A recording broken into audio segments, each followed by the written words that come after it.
അതായത് ഞാൻ തന്നെ നിൻ്റെ കൂടെ വരും. ഈ വചനം ഒരിക്കലും മറക്കരുത് മക്കളെ. കാര്യം മോസസ് എന്താ ചോദിച്ചത്?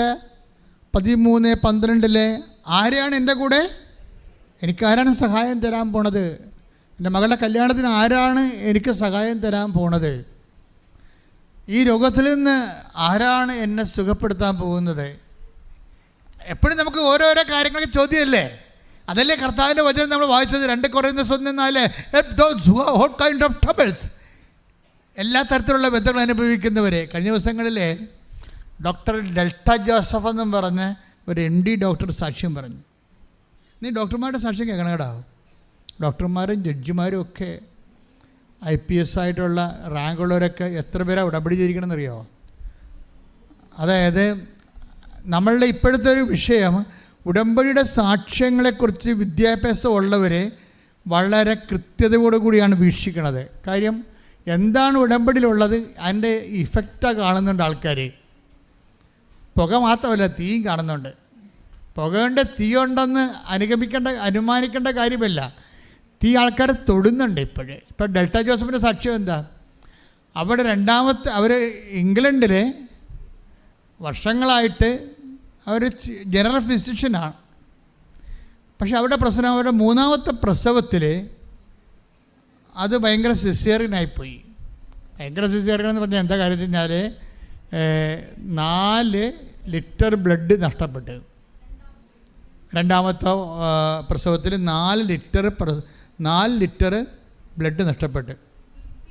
അപ്പോൾ BP താന്നിട്ട് 40-20 ആയി. അപ്പം മരിച്ചു പോകും. BP താന്നിട്ട് 40-20 ആവും. അപ്പോൾ അവർ നമുക്കറിയാവില്ല, BP 40-20 വന്നാൽ പിന്നെ അടുത്തത് മരണമാണ്. അപ്പം അത്രയും ഒരു ഓപ്പറേഷനിലൂടെ മരണത്തെ ഇങ്ങനെ തൊട്ട ആളാണ് ഈ ഡോക്ടർ ഡെൽറ്റ ജോസഫ്. അപ്പം അതുകൊണ്ട് അവരും ഫിസിഷ്യനാണ്. അപ്പോൾ അവരുടെ മറ്റ് ഫിസിഷ്യൻസൊക്കെ പറഞ്ഞ് ഇനി പ്രഗ്നൻസി പറ്റത്തില്ല, നമുക്കിപ്പോൾ തന്നെ സ്റ്റെറിലൈസ് ചെയ്യാമെന്ന് പറയും. ഇപ്പം തന്നെ അത് ഗർഭം നിർത്താം, പ്രസവം നിർത്താം, ഇനി പറ്റത്തില്ലെന്ന് പറയും. അപ്പോൾ അത് ദൈവ പദ്ധതി അല്ലെന്ന് അവർക്ക് തോന്നിയ കാരണം അവർ നല്ല വിശ്വാസിയാണ്. അതുകൊണ്ട് അങ്ങനെ നിർത്തണ ദൈവ പദ്ധതി അല്ലെന്ന് അവർക്കറിയാവുന്ന കാരണം അവർ പറഞ്ഞ് അതിനെക്കുറിച്ച് അവർ യേസ് പറഞ്ഞില്ല. നിങ്ങൾക്കറിയാമോ, വിശ്വാസം ജീവിക്കുന്നവർ അങ്ങ് കൃത്യമായിട്ട് ജീവിക്കുന്നുണ്ട്. ചില ആൾക്കാർ കുറച്ച് കാര്യത്തിൽ വിശ്വസിക്കും, കുറച്ച് കാര്യത്തിൽ വിശ്വസിക്കത്തില്ല. അതാണ് പ്രശ്നം. ചില കാര്യം നിങ്ങൾക്ക് കുറച്ച് കംഫർട്ടായിട്ടുള്ള കാര്യങ്ങൾ നിങ്ങൾ വിശ്വസിക്കും. നിങ്ങൾക്ക് ചില കാര്യങ്ങൾ കംഫർട്ടല്ല, അതുകൊണ്ട് വിശ്വസിക്കത്തില്ല. ഡോക്ടറല്ലേ പറഞ്ഞത്, എന്നാൽ പ്രസവം നിർത്തിയേക്കാമെന്ന് വിചാരിക്കും. ദൈവതിരുമനസ്സല്ലല്ലോ അത്. നിങ്ങൾ അല്ലെങ്കിൽ ബുദ്ധിയും ബോധം ഉണ്ടെങ്കിൽ ദൈവിക കാര്യങ്ങളെ കൈകാര്യം ചെയ്യുന്നതിനോടൊന്ന് ചോദിക്കണം. കാര്യം ഈ നിങ്ങൾക്ക് ഗർഭപാത്രം ഉണ്ടായാലും ഇല്ലെങ്കിലും നിങ്ങൾ പ്രസവം നിർത്തിയില്ലെങ്കിലും ദൈവഹിതമല്ല നിങ്ങൾ പ്രസവം നിർത്തണമെന്നുണ്ടെങ്കിൽ ഉണ്ടാകുന്ന പ്രശ്നം എന്താണെന്നറിയാമോ? നിത്യത എന്ന് പറയുന്നൊരു വിഷയത്തിൽ നിങ്ങൾ പണിമേടിക്കാൻ സാധ്യതയുണ്ട്. ഈ ലോകത്ത് മാത്രമേ ഉള്ളെങ്കിൽ പിന്നെ പട്ടിച്ചാകണ പോലെ ചത്തുപോകാം, ഒരു കുഴപ്പമില്ല. പന്നി ഒക്കെ എത്ര പ്രസവിക്കുന്ന ചത്തുപോകുന്നു, നമ്മളും ചത്തുപോകുന്നു. അത്ര ഉള്ളെങ്കിൽ കുഴപ്പമില്ല. നിത്യതയാണ് ഇവിടുത്തെ പ്രശ്നം. എന്തുകൊണ്ടാണ് ഇതുപോലെ സുവിശേഷ വിഹിതമായി വിശ്വസിച്ച് ജീവിക്കുന്നവർ എന്തുകൊണ്ടാണ് കോംപ്രമൈസ് ഇല്ലാതെ പോകുന്നതിൻ്റെ കാരണം എന്താണ്? അങ്ങനെ വിശ്വസിക്കുന്നവർ, അങ്ങനെ ജീവിക്കാൻ ജനിച്ചു പോയത് കൊണ്ട് ക്രിസ്ത്യാനിയായിട്ട് പോയ ആൾക്കാരുണ്ട്. അവരെക്കുറിച്ച് പറഞ്ഞിട്ട് കാര്യമില്ല. ജനിച്ചു പോയത് കൊണ്ട് വിശ്വാസിയാകുകയും പിന്നീട് വിശ്വാസ സത്യങ്ങൾ പഠിച്ച് മനസ്സിലാക്കുകയും ദൈവത്തിൻ്റെ സ്വന്തമാകുകയും ചെയ്ത ആൾക്കാർ ഒരു കാരണവശാലും കോംപ്രമൈസ് ചെയ്യത്തില്ല.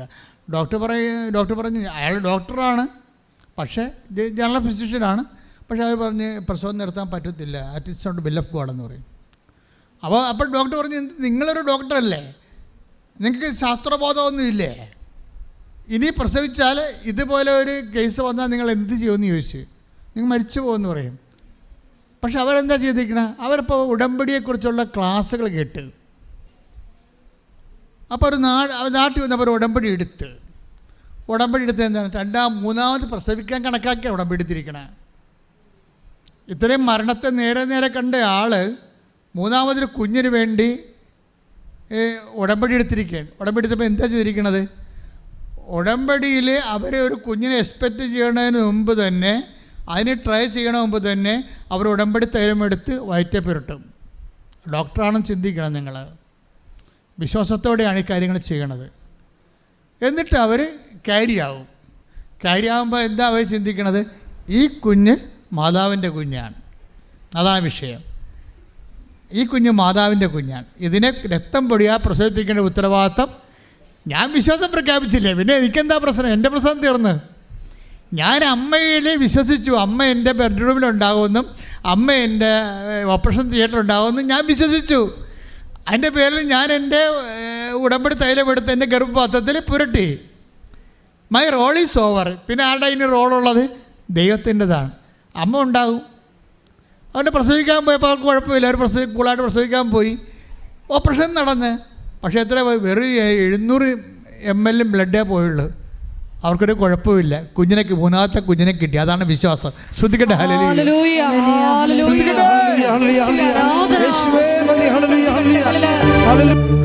33 പുറപ്പാട് 33:19. ശ്രദ്ധിക്കട്ടെ. ഹല്ലേലൂയ. ഹല്ലേലൂയ. ഹല്ലേലൂയ. ഹല്ലേലൂയ. യേശുവേ നന്ദി. ഹല്ലേലൂയ. ഹല്ലേലൂയ. ഹല്ലേലൂയ. ഹല്ലേലൂയ. ഹല്ലേലൂയ. യേശുവേ സ്തുതി. ഹല്ലേലൂയ. പുറപ്പാട് 33:19. അവിടുന്ന് അരുൾ ചെയ്തു, എന്റെ മഹത്വം നിന്റെ മുൻപിലൂടെ കടന്നു പോകും. കർത്താവ് എന്ന എന്റെ നാമം നിന്റെ മുൻപിൽ ഞാൻ പ്രഖ്യാപിക്കുകയും ചെയ്യും. എനിക്കിഷ്ടമുള്ളവനിൽ ഞാൻ പ്രസാദിക്കും. എനിക്കിഷ്ടമുള്ളവനോട് ഞാൻ കരുണ കാണിക്കും. എനിക്കിഷ്ടമുള്ളവർ ഞാൻ പ്രസാദിക്കും. എനിക്കിഷ്ടമുള്ളവരോട് ഞാൻ കരുണ കാണിക്കും. എന്നാൽ പിന്നെ നമ്മളെന്താണ് മാട്ടക്കിടന്ന് നെഞ്ചു കളയണത്? അപ്പോഴേ പുറപ്പാട് 33:19 എന്താ പറഞ്ഞത്? എനിക്കിഷ്ടമുള്ളവരോട് ഞാൻ കരുണ കാണിക്കും. ഇഷ്ടമുള്ളവരോട് ഞാൻ പ്രസാദിക്കും. അപ്പം കൃപയുടെ അവസ്ഥ ദൈവത്തിന് ഇഷ്ടമുള്ളവരോടാണെങ്കിൽ പിന്നെ നമുക്ക് എങ്ങനെയാണ്? നമുക്ക് അവിടെ എന്താ റോഡ്? ദൈവമല്ല തീരുമാനിക്കണത്. ദൈവത്തെ നിങ്ങൾ മനസ്സിലായോ? നിങ്ങൾക്ക് മനസ്സിലായോ? പുറപ്പാട് 33:19 എന്താ പറയണത്? എനിക്കിഷ്ടമുള്ളവരോട് ഞാൻ കരുണ കാണിക്കും, ഇഷ്ടമുള്ളവരോട് ഞാൻ പ്രസാദിക്കും. അപ്പോൾ ദൈവത്തിന് ഇഷ്ടമുള്ളവരാണ് ദൈവം ചെയ്യുന്ന കാര്യമാണ് അതെങ്കിൽ പിന്നെ അവിടെ എനിക്ക് എന്ത് ചെയ്യാൻ പറ്റുമോ എന്നുള്ള സ്വാഭാവിക ഒരു ചോദ്യമല്ലേ. പക്ഷേ അവിടെ ഒരു വിഷയമുണ്ട്. ദൈവത്തിന് ഇഷ്ടപ്പെടുത്തി എടുക്കണം നമ്മളാണ്. അവിടെയാണ് അതിൻ്റെ മെക്കാനിസം ഇരിക്കുന്നത്. That's okay. ദൈവം പറയണം. പുറപ്പാട് 33:19 പറഞ്ഞ എന്താണ്? എനിക്ക് പറഞ്ഞ് എനിക്കിഷ്ടമുള്ളവരോട് ഞാൻ കരുണ കാണിക്കുന്നു, ഇഷ്ടമുള്ളവരോട് ഞാൻ പ്രസാദിക്കും. ഓക്കെ. അപ്പോൾ ദൈവത്തിൻ്റെ നമുക്കൊരു അതിൻ്റെ സ്റ്റാൻഡിങ് ആയിട്ടുള്ള ഒരു ഇൻസ്ട്രക്ഷൻ കിട്ടി. എന്താണ്? കൃപ ഒഴുകണ വഴിയെന്ന് പറയണത് ദൈവത്തിന് ഇഷ്ടമുള്ളവരോടാണ്. ക്ലിയർ അല്ലേ? അപ്പോൾ പിന്നെ അവിടെ നമുക്ക് റോളൊന്നും ഇല്ലല്ലോ എന്ന് നമുക്ക് ചിന്തിക്കും. നമ്മൾക്കാണ് റോള്. എന്താണ്? നമ്മൾ ദൈവത്തെ ഇഷ്ടപ്പെടുത്തി എടുക്കണം. അവിടെയാണ് പ്രശ്നം ഇരിക്കുന്നത്. ദൈവത്തിന് നമ്മളെ ഒന്ന് പറഞ്ഞേ, ദൈവത്തിന് നമ്മളെ ഇഷ്ടപ്പെടുത്തി എടുക്കണം. ഇതിനാണ് ഈ ഉടമ്പടി ചെയ്തുകൊണ്ട് പുറകെ നടക്കുന്നത്. പുറകെ ഉടമ്പടി ചെയ്ത് ജീവിക്കല്ലേ ആൾക്കാർ. എന്തിനാണ്? ദൈവത്തെ ഇഷ്ടപ്പെടുത്തി എടുക്കാൻ. ശ്രദ്ധിക്കട്ടെ. ഹല്ലേലൂയ. ഹല്ലേലൂയ. ഹല്ലേലൂയ. ഹല്ലേലൂയ. യേശുവേ നന്ദി. ഹല്ലേലൂയ. ഹല്ലേലൂയ. ഹല്ലേലൂയ. Praise Lord. അപ്പോൾ വചനം എങ്ങനെയാണ്? 33:19 എനിക്ക് ഇഷ്ടമുള്ളവരോട് ഞാൻ കരുണ കാണിക്കുന്നു, ഇഷ്ടമുള്ളവരോട് ഞാൻ പ്രസാദിക്കുന്നു. അപ്പോൾ നമ്മുടെ മുമ്പിലുള്ള ഓപ്ഷൻ എന്താണ്? എങ്ങനെയാണ് നമ്മളെ തന്നെ ദൈവത്തിന് ഇഷ്ടപ്പെടുത്തി എടുക്കണത് അല്ലേ? എങ്ങനെയുള്ളവരെയാണ് ദൈവം ഇഷ്ടപ്പെടുന്നത്? അത് അറിഞ്ഞാൽ വിഷയം തീർന്നില്ലേ? അപ്പോൾ അതുകൊണ്ട് നമുക്ക് വായിക്കാൻ പോകുന്ന പുസ്തകം യെശയ്യാ 33:30-18 എടുത്ത്. യെശയ്യാ 30:18. ശ്രദ്ധിക്കട്ടെ. ഹല്ലേലൂയ. യേശുവേ നന്ദി. ഹല്ലേലൂയ. ഹല്ലേലൂയ. ഹല്ലേലൂയ. യെശയ്യാ 30:18. അതിനാൽ നിന്നോട് ഔദാര്യം കാണിക്കാൻ കർത്താവ് കാത്തിരിക്കുന്നു. ഔദാര്യമാണ് കേട്ടാ. അവകാശമല്ല. 30, അതായത് ഐസയ 30:18 എന്താണ്? നിന്നോട് നിന്റെ അവകാശം തരാൻ വേണ്ടിയല്ല, നിന്നോട് ഔദാര്യം കാണിക്കാൻ എന്ന് പറഞ്ഞേ. നിന്നോട് ഔദാര്യം കാണിക്കാൻ കർത്താവ് കാത്തിരിക്കുന്നു. ക്ലിയർ അല്ലേ? ഇതാണ് ഈ അനുഗ്രഹം മുഴുവൻ ആൾക്കാർ വാങ്ങിക്കുന്നതിന്റെ കാരണം. ഇതാണ് എൻ്റെ ഗുഡൻസ് എന്ന് പറയണത്. നിന്നോട് ഔദാര്യം കാണിക്കാൻ കർത്താവ് കാത്തിരിക്കുന്നു. Read it again, other word. നിന്നോട് കാരുണ്യം പ്രദർശിപ്പിക്കാൻ അവിടുന്ന് തന്നെ തന്നെ ഉയർത്തുന്നു. എന്തെന്നാൽ കർത്താവ് നീതിയുടെ ദൈവമാണ്. അവിടുത്തേക്ക് വേണ്ടി കാത്തിരിക്കുന്നവർ ഭാഗ്യവാന്മാർ. പ്ലീസ്, ഇപ്പൊ കർത്താവിന്റെ നീതിയുടെ ഉദ്ദേശം മനസ്സിലായില്ലേ? നീതിയാണെങ്കിൽ നമുക്ക് ഈ ഔദാര്യം കിട്ടേണ്ട യാതൊരു സാധ്യതയുമില്ല. നമ്മുടെ കയ്യിരിപ്പൊക്കെ ഒന്ന് എണ്ണി നോക്കാനാണെങ്കിലേ പണി കിട്ടുമെന്നാണ് ഈ പറയണത്. അതുകൊണ്ട് ദൈവത്തെ തന്നെ ഉയർത്തുന്നു. എന്ന് വെച്ച് കഴിഞ്ഞാൽ ദൈവത്തിൻ്റെ നീതിയെ ദൈവം നീതിമാനാണെന്നുള്ള കാര്യം പ്രഖ്യാപിക്കുമ്പോൾ നമ്മളെക്കാൾ ഉയർന്നില്ലേ? പക്ഷെ അങ്ങനെ ദൈവത്തിൻ്റെ നീതിയിൽ ദൈവം നിലനിൽക്കുന്നതിൻ്റെ ഉദ്ദേശം എന്താ? നമ്മളോട് ഔദാര്യം കാണിക്കാനാണ്. ബൈബിൾ എന്ത് രസമാണെന്നറിയാമോ? കാര്യം ദൈവം നീതിമാനാണെന്ന് പറയുമ്പോഴും ദൈവം സത്യസന്ധനാണെന്ന് പറയുമ്പോഴും നമുക്കതുപോലെ അതിൻ്റെ വക്കത്ത് പോലും വരാൻ പറ്റത്തില്ലെന്ന് പറയുമ്പോഴും അതിൻ്റെ അർത്ഥം ദൈവത്തിൻ്റെ കരുണയ്ക്കും അവിടുത്തെ ഔദാര്യത്തിനും നമ്മളെ അർഹമാക്കാൻ വേണ്ടി ദൈവിക നടപടിയാണ്. ദൈവം തന്നെ ഉയർത്തണത്. കൈയടിച്ച് കർത്താവ് ചൊല്ലി.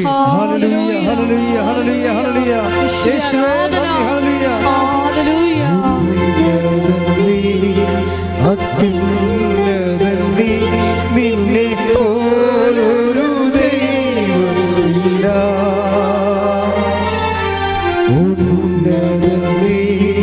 അത്യുന്നതൻ നീ, നിന്നെ പോലൊരു ദൈവമില്ല. അത്ഭുതമാ അതിശയമാ നീ മാത്രമേ ദൈവമേ. പാടുക. അത്ഭുതമായി അത്ഭുതമാ അതിശയമാ നീ മാത്രമേ ദൈവമെന്നും. 30:18 വായിച്ചത്. 30:18. അതിനാൽ നിന്നോട് ഔദാര്യം കാണിക്കാൻ കർത്താവ് കാത്തിരിക്കുന്നു. നിന്നോട് കാരുണ്യം പ്രദർശിപ്പിക്കാൻ അവിടുന്ന് തന്നെ തന്നെ ഉയർത്തുന്നു. എന്തെന്നാൽ കർത്താവ് നീതിയുടെ ദൈവമാണ്. അവിടുത്തേക്ക് വേണ്ടി കാത്തിരിക്കുന്നവർ ഭാഗ്യവാന്മാർ. See, this is the nucleus. അവസാനം വായിച്ചില്ലേ? എന്താണ്? കാര്യങ്ങൾ ഇങ്ങനെ ആയതുകൊണ്ട് നമ്മൾ എന്ത് ചെയ്യണം? അതിനാൽ അവിടുത്തേക്ക് വേണ്ടി കാത്തിരിക്കുന്നവർ ഭാഗ്യവാന്മാർ. അപ്പം നിങ്ങൾ എന്താ ചെയ്യേണ്ടത്? ദൈവത്തിന് വേണ്ടി കാത്തിരിക്കണം. ദൈവിക ഇടപെടലിന് വേണ്ടി കാത്തിരിക്കണം. കാത്തിരിക്കുമ്പോൾ എപ്പോഴും ശ്രദ്ധിക്കണം. എന്താണ്? കാത്തിരിക്കുന്ന കന്യകമാരെക്കുറിച്ച് കർത്താവ് പറഞ്ഞത് വിളക്ക് തെളിച്ചുകൊണ്ട് കാത്തിരിക്കുന്നവരെക്കുറിച്ചാണ്. വെറുതെ കാത്തിരിക്കുന്ന കാര്യമില്ല. ഉറക്കം തന്നെ കാത്തിരിക്കാവുന്ന കാര്യമുണ്ട്. വിളക്ക് തെളിച്ചുകൊണ്ട് കാത്തിരിക്കണം. Take the bed of God. ശ്രദ്ധിക്കണം. Hallelujah, hallelujah, hallelujah, hallelujah. ഒരുമിച്ച് പാടാം. ശ്രദ്ധിക്കട്ടെ. പരിശുദ്ധ പരമദിവ്യകാരുണ്യത്തിന് ആരാധനയും സ്തുതിയും പുകഴ്ചയും ഉണ്ടായിരിക്കട്ടെ. മത്തായിയുടെ സുവിശേഷം 25-ാം അധ്യായം 1 മുതലുള്ള തിരുവചനങ്ങൾ. മത്തായി 25:1. കന്യകമാരുടെ വിളക്കുകൾ ഏന്തിയ കന്യകമാരെ കുറിച്ച് നമ്മൾ വായിച്ചു കേൾക്കാൻ പോകുന്നത്. കാത്തിരിക്കാൻ പറയുമ്പോഴേ കയ്യിൽ വിളക്കുണ്ടാവണമെന്ന് ബൈബിൾ പറയണം. വെറുതെ ചുമ്മാ ഉറക്കം തൂങ്ങി കാത്തിരിക്കാൻ പറ്റത്തില്ല. നിരുത്തരവാദപരമായിട്ട് കാത്തിരിക്കാൻ പറ്റത്തില്ല. കയ്യിൽ വിളക്കുണ്ടാകണം. വിശ്വാസത്തിൻ്റെ, പ്രത്യാശയുടെ, ദൈവസ്നേഹത്തിൻ്റെ. Praise the Lord. വിശ്വാസത്തിന് മാത്രമല്ല, ഉടമ്പടിയിൽ കാത്തിരിപ്പെന്ന് പറയുമ്പോൾ എന്തൊക്കെ ഉണ്ടാകണം? വിശ്വാസത്തിൻ്റെ വിളക്ക്, ദൈവസ്നേഹത്തിൻ്റെ ജ്വാല, അതുപോലെ തന്നെയാണ് പ്രത്യാശയുടെ. പ്രത്യാശ ഉണ്ടെങ്കിൽ ഉറക്കം തൂങ്ങത്തില്ല അവിടെ. അതുകൊണ്ട് നിങ്ങളെ ഇടയ്ക്ക് ഉറക്കം തൂങ്ങുന്ന ആൾക്കാരില്ലേ, ഉറക്കം തൂങ്ങുന്ന ആൾക്കാരെന്ന് പറയുമ്പോൾ ഉറക്കം തൂങ്ങാമേ എന്നും പറഞ്ഞുകൊണ്ട് ഉടമ്പടി എടുത്തിരിക്കുന്ന ആൾക്കാരുണ്ട്. അങ്ങനെയുണ്ട്, ഉറക്കം തൂങ്ങിക്കൊള്ളാവേ എന്നും പറഞ്ഞുകൊണ്ട് നേർച്ച എന്താ വെച്ചാൽ അവർക്കറിയാം ഈ ആദ്യം 5 പത്രം എടുത്ത് കൈ പിടിക്കും, ബാക്കിയുള്ളവർ അത് ആ കൂട്ടുകാരൊക്കെ പിടിപ്പിക്കും. ആദ്യം നീ 5 കൂട് ഉറക്കം തൂങ്ങിക്കൊള്ളാവേ എന്ന് പറഞ്ഞ് ഉടമ്പെടുത്തേക്കും. ഈ ജന്മത്തിൽ ഗതി പിടിക്കത്തില്ല. കാര്യം ഇവിടെ നമ്മൾ കോമ്പീറ്റ് ചെയ്യണത് ആരുമായിട്ടാണെന്നറിയാമോ? ഒരു പ്രായമുള്ള അപ്പനിവിടെ വന്ന് സാക്ഷ്യം പറഞ്ഞായിരുന്നു. നിങ്ങളുടെ പേരെന്നാ? അതായത് എഡ്വിൻ തെയ്ഡോർ. കഴിഞ്ഞ ദിവസം പറഞ്ഞതാണ്. എഡ്വിൻ തീറോട് എന്താണ് അങ്ങനെയൊക്കെ എങ്ങനെ ഒരു 70 വയസ്സ് കാണുമായിരിക്കും. വയസ്സ് കൂടുതലായി പോയി പറഞ്ഞത് കൂടിയാൽ പോകണം. മിക്കവാറും അങ്ങനെയുടെ മക്കൾ തന്നെ കൈകാര്യം ചെയ്യാൻ വരും മിക്കവാറും. നല്ല ആരോഗ്യമൊക്കെ കൊണ്ട് പുള്ളിക്കുക, സംശയമില്ല. പക്ഷെ പുള്ളി ഒരു സാക്ഷ്യം എന്നറിയാമോ? എൻ്റെ മനസ്സിൽ തോന്നി ലക്ഷക്കണക്കിന് മനുഷ്യരെ കർത്താവിനെ അറിയിക്കണം. അതുകൊണ്ട് എല്ലാ മാസവും ഞാൻ 5 കെട്ട് പത്രം മേടിക്കും. എൻ്റെ മനസ്സിൽ തോന്നി ലക്ഷക്കണക്കിന് മനുഷ്യരെ കർത്താവിനെ അറിയിക്കണം. അതുകൊണ്ട് എല്ലാ മാസവും ഞാൻ 5 കെട്ട് പത്രം മേടിക്കും. എന്താ കാര്യം? പത്രം ഇങ്ങനെ ഒന്ന് മണുത്താൽ, ചില വണ്ടി കണ്ടില്ലേ പെട്രോൾ മണുത്താൽ തന്നെ ഓടുമെന്ന് പറഞ്ഞ പോലെ കൃപാസനം പത്രം കണ്ടാൽ മതി. അതല്ലേ സാത്താൻ ഇതിനെതിരെ എന്തെല്ലാം വിധത്തിലുള്ള വ്യാജാരോപണങ്ങൾ നടത്തി നശിപ്പിച്ച് കളയാൻ. നശിച്ചില്ലല്ലോ, നശിച്ചില്ല. കാര്യം വെച്ചാൽ ഇന്ന് ആരോപണങ്ങൾ ഉണ്ടായ കാലത്തേക്കാൾ എത്രയോ 10,000 ഇന്ന് അനുഭവ സാക്ഷ്യം പറഞ്ഞ് അവരുടെ അനുഭവങ്ങൾ ഇപ്പം വാവിളിക്കാൻ പറ്റത്തില്ല. ആരെങ്കിലും കൃപാസനത്തിലെ വാവിളിച്ച് അപ്പം തന്നെ വിശ്വാസവും അനുഭവമുള്ളവൻ താഴേക്ക് കമൻറ്റ് ചെയ്യും, അവൻ്റെ അനുഭവമുണ്ട്. കാര്യം അത് നമ്മളും ചെയ്യണം. അത് ആരെല്ലാം ദൈവിക പദ്ധതിക്ക് എതിരെ നിൽക്കണം ഒരിക്കലും സാത്താനായിരിക്കുമല്ല. അവൻ എന്നാ യുക്തിവാദി എന്താ സംഭവമാണെന്ന് പറഞ്ഞാലും ആൾ കളിക്കാനോ അല്ലെങ്കിൽ ക്രിസ്ത്യാനെ ഉപദ്രവിക്കാനോ ക്രിസ്ത്യാനി ഇടയിൽ തന്നെയുള്ള മറ്റു മതസ്ഥരുടെ മുമ്പിൽ നല്ല പിള്ള ചമയാൻ വേണ്ടിയുള്ള ആൾക്കാരും ഉണ്ട്, കൃപാസനത്തെ ഉപദ്രവിക്കുന്നവർ ഇല്ലേ. ഇപ്പം പക്ഷേ അങ്ങനെ വരുമ്പോൾ തന്നെ നമ്മുടെ അനുഭവങ്ങൾ അപ്പം നമ്മൾ പറയണം. കാര്യം പറയാൻ ബാധ്യസ്ഥരാണ് നമ്മൾ. കാര്യം നമുക്ക് ദൈവം തന്ന അനുഭവമില്ലേ, ആ ദൈവത്തെ മഹത്വപ്പെടുത്താൻ നമുക്ക് ബാധ്യസ്ഥരാണ്. കാര്യം ദൈവത്തെ മഹത്വപ്പെടുത്തിയാണ് നമ്മൾ വിശ്വാസത്തിൽ വളരണത്. 4:20 റോമ. സ്തുതിക്കട്ടെ. Hallelujah, hallelujah, hallelujah.